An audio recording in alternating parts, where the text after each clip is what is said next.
AP హైకోర్టులో Jethwani case విచారణ జరిగింది. ఐపీఎస్లు కాంతి రాణా, విశాల్ గున్నీపై తొందరపాటు చర్యలు తీసుకోవద్దని హైకోర్టు ఆదేశించింది. గత ఆదేశాలను ఈ నెల 3 వరకు పొడిగించింది న్యాయస్థానం.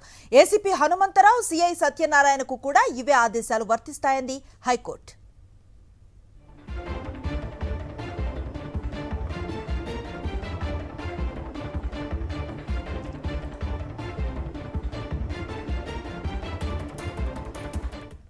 ఏపీ హైకోర్టులో జత్వాని కేసు విచారణ జరిగింది.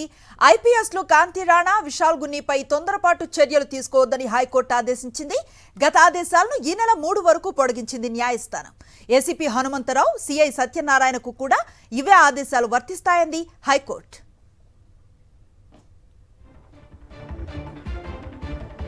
ఇదే అంశంపై మరింత సమాచారం అందిస్తారు మా కరెస్పాండెంట్ అశోక్ గుంటూరు నుంచి.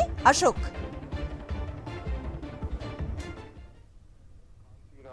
విశాల్ గున్నీతో పాటు మరికొంతమంది పోలీస్ అధికారులు తమకు ముందస్తు బెయిల్ మంజూరు చేయాలంటూ హైకోర్టులో పిటిషన్ దాఖలు చేశారు.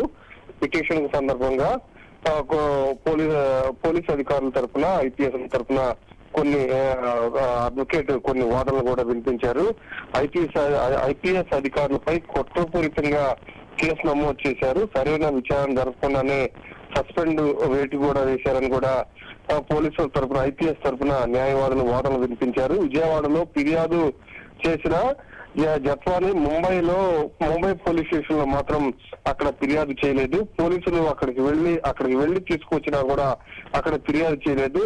విజయవాడలో స్థానిక పోలీసులకు అక్కడికి వెళ్లారు. జత్వాని మేజిస్ట్రేట్ దగ్గర కూడా ఫిర్యాదు చేయలేదు.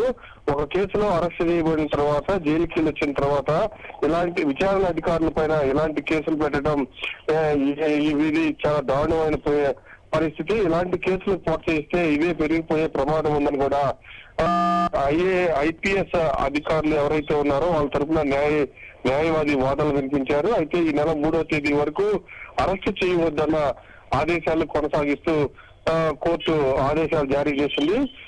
ఒక కాంతిరాన్ రాణాని కాదు, విశాల్ గున్నీతో పాటు మరికొంతమంది సిఐ సత్యనారాయణ, ఏసీబీ హనుమంతరావు కూడా ఈ ఆదేశాలు వర్తిస్తాయని కూడా హైకోర్టు చాలా స్పష్టం చేసింది. Right, thank you Ashok.